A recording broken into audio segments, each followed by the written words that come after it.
بسم اللہ الرحمن الرحیم۔ میں اس وقت موجود ہوں درگاہ فتح پور شریف میں، جو ضلع جھل مگسی کے اندر ہے، اور آپ کو معلوم ہے ضلع جھل مگسی بلوچستان کا مشہور ضلع ہے جس میں مگسی خاندان ہے۔ آج ہمارا یہاں آنے کا مقصد اس صاحب روضہ کے بارے میں آپ لوگوں کو آگاہ کرنا تھا۔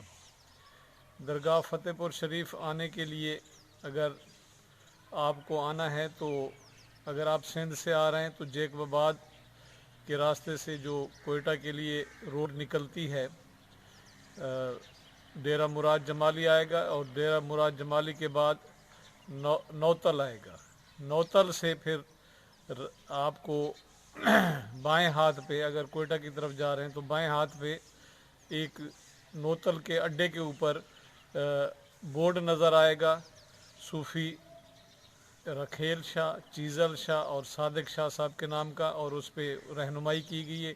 ایک باقاعدہ روڈ نکلا ہوا ہے، اور تقریباً یہ 77 کلومیٹر کا فاصلہ ہے۔ 77 کلومیٹر آپ جب کر کے یہاں پر پہنچتے ہیں تو راستے میں شاید ایک دو ایسی بستیاں آپ کو نظر آئیں گی جہاں پہ لوگ بسر کرتے ہیں، ورنہ چٹیل میدان ہے اور کوئی آپ کو راستے میں چیز نہیں ملے گی۔ اپنی گاڑی پہ سفر کرنے والے کے لیے سہولت موجود ہے، وہ پانی وغیرہ اپنے ساتھ رکھ سکتے ہیں، اور جو لوگ پبلک ٹرانسپورٹ استعمال کرتے ہیں تو وہ جیک آباد سے یا سبی سے گاڑیاں چلتی ہیں جو اس طرف آتی ہیں۔ تو اب آتے ہیں، میں آپ کو بتاتا چلوں کہ یہ دربار کن کا ہے، یہ صاحب روضہ کون سے ہیں جو میرے پیچھے پشت پہ نظر آتے ہیں۔ میں آپ کو اندر کا بھی منظر دکھاؤں گا، اور یہ اس وقت جو صاحب روضہ ہیں سائیں رکھیل شاہ بھی کہتے ہیں، سائیں رکھیل شاہ، اور ان کی اولاد سائیں چیزل شاہ اور ان کے بیٹے سائیں صادق شاہ۔ یہ وہ سادات ہیں جو یہاں کے بقول جو ان کا شجرہ نسب ہے، امام علی رضا علیہ السلام کی 7ویں امام جو ہیں ان کی اولاد میں سے ہیں۔ میں جب یہاں پہ پہنچا ہوں تو دیکھا ہے جو آج بھی اس زمانے میں سن 2020 میں ہم کھڑے ہوئے ہیں تو یہاں پہ کچھ بھی نہیں ہے راستے میں۔ تو آج سے اگر یہ کئی صدیاں پہلے یہاں پہ جب آئے ہیں تو اس وقت یہاں پہ کیا ہوگا، یہ ذہن میں تصور میں نہیں آتی بات کہ یہاں پہ رہنا کتنا مشکل ہوگا، جب آج یہاں پہ رہنا اتنا آسان نہیں ہے اور یہاں پہنچنا اتنا آسان نہیں ہے۔ تو اب کیا مقاصد تھے، کیا وہ تھیں، بتانے والے یہ بتاتے ہیں کہ بھئی جیسے اس وقت کے حالات تھے، خصوصاً جو حکمران تھے جن کی وجہ سے سادات مائیگریٹ کر کے مختلف ایسے علاقوں میں جا کے چلے گئے جہاں پہ ان کی زندگی محفوظ ہو سکے، چاہے وہاں پہ زندگی گزارنے کی آسائشیں نہ ہوں، اور یہاں آ کے انہوں نے تبلیغ جو کی ہے وہ محبت اہل بیت اور محبت علی لوگوں کے دلوں میں موجزن کی ہے، اور اسی کا آج یہ نتیجہ ہے کہ یہاں پہ ان کے چلے جانے کے بعد ان کی نسلیں اور ان کے چاہنے والے، اور جب انہوں نے اہل بیت کا نام روشن کیا تو انہی کی اولاد میں سے کیونکہ تھے، تو اس کا یہ اثر ہے کہ آج یہاں 24 گھنٹے جو ہے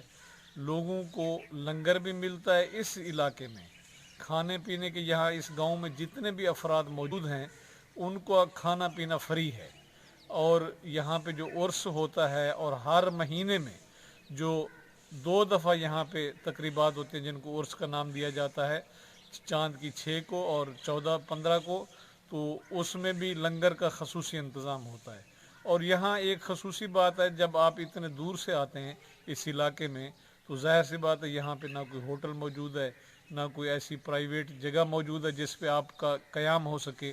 تو یہاں جو گدی نشین ہیں سرفراز شاہ صاحب اور ان کے باقی رشتہ دار، انہوں نے اپنے اوطاقیں بیٹھکیں بنائی ہوئی ہیں۔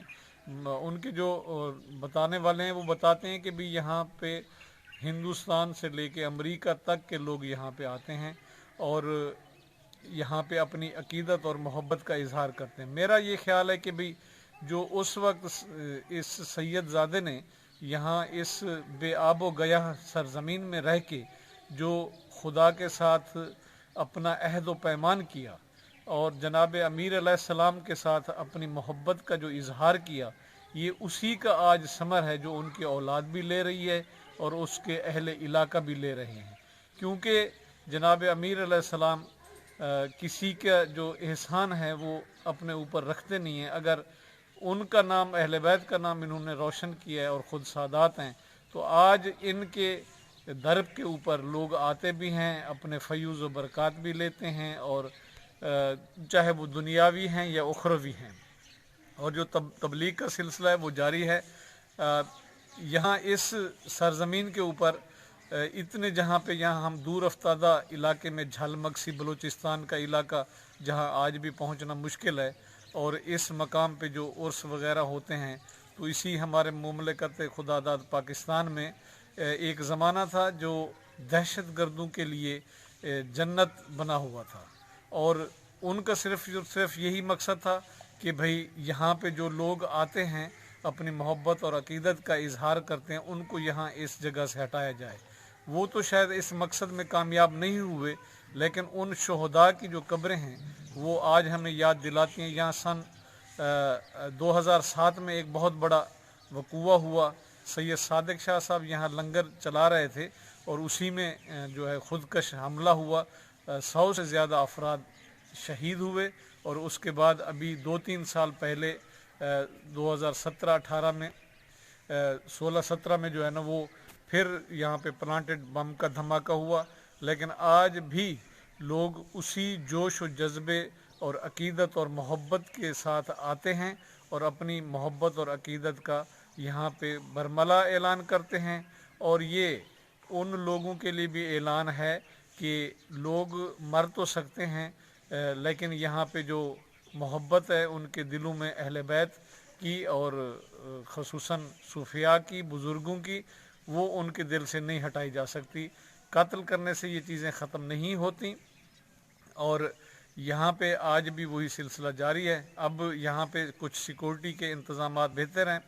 पहले अब जब यहाँ पे आता है बंदा तो रास्ते में इतनी चेक पोस्टें और वहाँ पर मालूम नहीं कहाँ कैसे यहाँ पे दहशतगर्द पहुँच जाते हैं, जहाँ बाकी लोगों का पहुँचना इतना आसान नहीं है, वो कैसे इतनी आसानी से पहुँच गए। तो बहरहाल ये एक लम्हा फ़िक्रिया है। दुआ गो हैं कि खुदावंद मुताल इन हमारी जो मुमलिकत पाकिस्तान है, जिसके लिए प्यार, अमन, मोहब्बत इन लोगों ने यहाँ पे अपनी सारी ज़िंदगियाँ लगा दी और यहाँ पे उसके लिए काम किया, ये पैगाम दिया। उसी पैगाम को आगे बढ़ाने के सिलसिले में हमने सोचा कि भाई आपको यहाँ की बारे में मालूमात दें, जो पहले से भी आपको होंगी मालूम। मेरा यहाँ आने का मकसद एक तो इनके साथ इजहार मोहब्बत और अकीदत था, और दूसरा यहाँ पे जो इतनी दूर अफ्तादा इलाके में इन्होंने जो दीन की खिदमत की है, जो सूफिया ने मकसद के जो रूह इस्लाम है उसको उजागर किया है, उसको बयान करना था। मेरा चैनल रज़ा गडन सब्सक्राइब करना ना भूलिएगा, लाइक और शेयर कीजिएगा। इस तरह की और भी काफ़ी अच्छी मालूमात हम आप तक पहुँचाएँगे इंशाअल्लाह।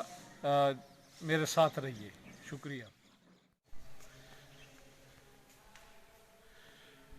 नाज़रीन, ये है दरगाह फ़तेहपुर शरीफ का अंदरूनी मंज़र, ये हाल है, और यहाँ से इंटर हूँ तो सबसे पहले जो है ना ये जो आती है कब्र, ये सईं रखेल शाह साहब की है, और यहाँ पे ये उनके नाम की पट्टी लगी हुई है, ये कब्र मौजूद है। और इसी के साथ ही सूफ़ी चीज़ल शाह नूरानी साहब कादरी, ये पट्टी भी लगी हुई है, और यहाँ पे ये कब्र मौजूद है। इस वक्त क्योंकि बिजली नहीं है तो अंधेरा है थोड़ा सा। और ये गुंबद तामीर किया गया है, बड़ा खूबसूरत गुंबद बनाया गया है, और ऊपर फानूस भी लगा हुआ है। बहुत इंतहाई महारत से काम किया गया है, क्योंकि इस वक्त बिजली नहीं है तो आपको साफ शायद नज़र ना आए, लेकिन बहरहाल इसमें आप देख सकते हैं बहुत ही ज़बरदस्त तरीके से ये काम हुआ है। और उसके साथ ही ये जो बरामदा बनाया गया, ये सही सादिक शाह साहब की कब्र है, लोग ज़ियारत के लिए आए हुए हैं। और ये जनाब ये उनकी कब्र है। अभी इनके बेटे जो हैं वो गद्दी नशीन है। ये अंदरूनी मंजर है कब्र का, और साथ ही ये मस्जिद है, मस्जिद बनाई गई है। और साथ ये मेन गेट से इंटर होते हैं। और ये बेहतरीन किस्म का रोज़ा बनाया गया है, रात को दूर से ही नज़र आता है। लाइटिंग का इंतज़ाम है, बहुत ही खूबसूरत किस्म का बनाया गया है। यहाँ पे लंगर का इंतज़ाम किया हुआ है, ये लंगर खाना बनाया गया है ना। ये आप देख सकते हैं बहुत सारी लकड़ी जमा की हुई है, और ये काम करने वाले अफराद, ये लकड़ी भी मौजूद है, और ये तनूर मौजूद हैं, और इसी तरह ये पानी का इंतज़ाम, टब और ये तमाम चीज़ें। और ये एक भट्ठी बनाई गई है या जहाँ पे ये रोटी पकाई जाती है। ये आग नीचे 24 घंटे जलती रहती है, और ये मखसूस किस्म की यहाँ पे भट्ठी बनी हुई है जिस पे ये रोटियाँ लगाते हैं। और इनका कहना ये है कि भाई ये तकरीबन 24 घंटे ये यहाँ पे जो लंगर है चलता रहता है। यहाँ के जो सुपरवाइज़र हैं इस लंगर खाने के, उनसे मैं चंद सवालात लेता हूँ जो आपकी मालूमात में इजाफ़ा करेंगे। जी, आपका नाम क्या है? मोहिब अली साहब। अच्छा, तो ये आप बताते हैं भी रोज़ाना ही लंगर चलता रहता है? रोज़ाना। अच्छा, कितने तकरीबन अफराद का खाना यहाँ पे पकता है?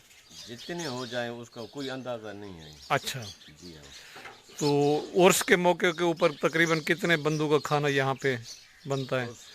उसके मौके पे तकरीबन 5,000 6,000 आदमी का पकता है। यहाँ इस दरगाह पे जो जितने अफराद भी आते हैं तो खाना कहीं और से नहीं मिलता, सिर्फ इसी जगह से मिलता है? कोई होटल वगैरह प्राइवेट कोई जगह भी नहीं है? सारा जो भी कोई भी कहीं का भी मुसाफिर आएगा तो इधर ही आके ये खाना खाते। आप बता रहे हैं कि बसों की बसें आती हैं यहाँ पे? अच्छा, आप बता रहे थे भी इधर से नूरानी पीर है, वहाँ लोग जाते हैं तो वापसी पे या जाते हुए या आते हुए खाना यहीं पे खाते हैं? अच्छा, तो ये सारा इंतजामात कौन करता है? बस वो साईं गद्दी नशीन है, साईं सरफराज अली शाह। अच्छा, तो ये सारा गंदम वगैरह का इंतज़ाम और सारी चीज़ें वही मुहैया करते हैं? तो वो खुद से देते हैं या उनको लोग देते हैं? खुद देते हैं। तो उनके क्या ज़रिए मुआशर, कोई अपना ज़मीनें हैं? जी हाँ, ज़मीनें हैं। और लोग भी कोई पैसे वगैरह? कोई मुरादमंद हैं वो भी दे देते हैं। अच्छा, वो दे जाते हैं? जाती अपना उसका अपना है। अच्छा, तो आप कितने अफराद यहाँ पे काम करते हैं? तकरीबन हम इधर 50 लोग हैं, फी सबीलिल्लाह काम चलता है। आप तनख्वाह वगैरह नहीं लेते? कुछ भी नहीं। अच्छा, ऐसे आप काम करते हैं? ऐसे। अच्छा, तो बगैर पैसे के आप? बगैर मतलब बगैर पैसे के। अच्छा, तो इसकी क्या वजह है, आप बगैर पैसे के क्यों काम करते हैं? बस हमको सहूलत है, हमको सब कुछ मिल रहा है, रोटी कपड़े मकान सब कुछ है। अच्छा, फिर हम क्या करेंगे पैसे? तो आप लोगों के घर भी इधर मौजूद है। तो सबको खाना मिलता है? सबको खाना मिलता है, घर वालों को भी मिलता है? फी सबीलिल्लाह। अच्छा, जितने भी यहाँ पे इस फतेहपुर में रहने वाले लोग हैं सबको खाना फ्री में मिलता है? वो अपने रोजगार भी करते हैं। अच्छा, जो इधर हमारे दरगाह में जो काम करते हैं उसको मिलता है फी सबीलिल्लाह। अच्छा, वो कभी कभी आते हैं फिर भी उसको मिलता है। अच्छा, लंगर मिलता है। वो किसी को मना नहीं किया जाए? नहीं। जो खाने के लिए आए उसको मना नहीं किया जाए? जो मेहमान आए, रात को ठहरे, दिन को ठहरे, कोई मना नहीं किया जाता? खाना 2 टाइम यहाँ पे आप देते हैं? एक 3 टाइम खाना देते हैं? नाश्ता भी उसको मिल जाता है। अच्छा, नाश्ता भी मिलता है? तकरीबन उसको 10 बजे 11 बजे नाश्ता भी मिलता है। अच्छा, मुसाफिर को, जाने वाले को। अच्छा, हाँ, जो इधर काम करते हैं उसको भी मिलता है नाश्ता। अच्छा, जी हाँ। फिर चलता है 2 बजे 3 बजे लंगर चलता है, रात को 10 बजे 3 दफ़ा चलता है। अच्छा, जी हाँ। चलें, बहुत शुक्रिया जी, थैंक यू।